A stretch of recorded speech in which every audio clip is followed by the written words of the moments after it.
Welcome back. In part one, I introduced you to a special type of real estate investor known as a wholesaler and told you about an elderly gentleman in a neighboring condo building where I have my brokerage office. Again, I'm Lisa Mutschler, broker owner of Expert Real Estate. You'll recall that he had purchased his condo for $270,000 and 6 years later sold it to a wholesaler for only $10,000 more than what he paid, which was far less than its fair market value.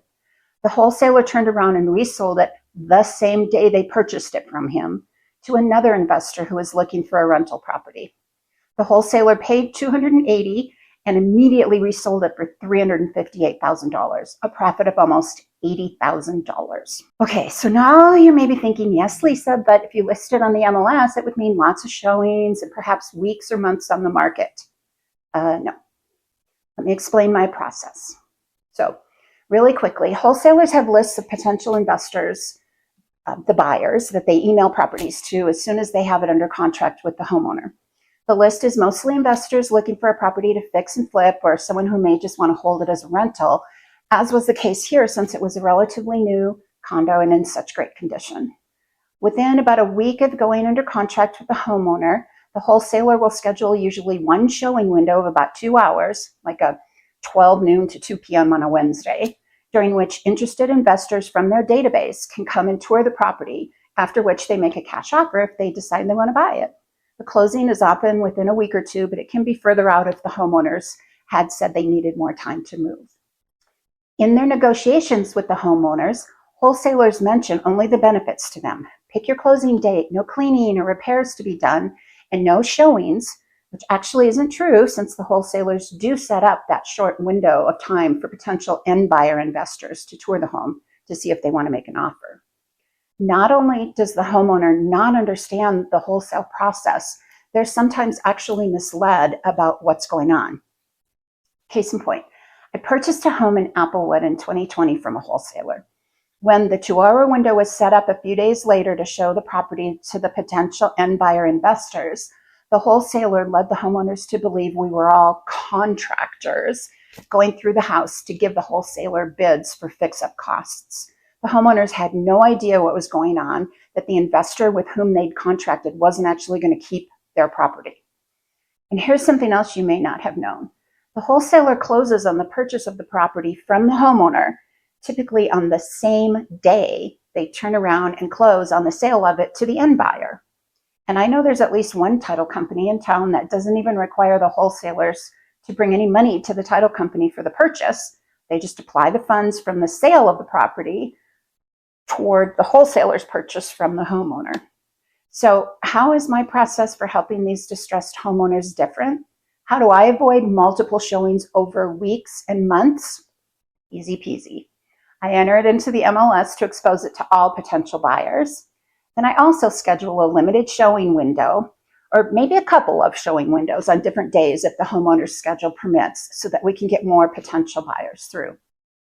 And here's what's ironic. You might expect fewer buyers to come see the home as a result of my MLS listing because, many buyers want move-in ready homes. But in reality, and this is key, most of those same investors who are in the wholesalers' databases also have searches set up for MLS listings. Therefore, listing on the MLS puts that property out to almost all potential investor buyers, rather than only those in that one particular wholesaler's database. So do you think that marketing the property to all investors is going to result in more potential buyers, more competition, and therefore a higher sales price for the homeowner? Absolutely. So pretty much the same process, except the homeowner nets more money and is represented by a real estate agent who's looking out for the homeowner's best interests rather than being unrepresented and negotiating on their own. The wholesaler, who is probably a licensed agent, by the way, that does this all day, every day, week after week, month after month, trying to squeeze the most profit out of the purchase and immediate resale of these properties.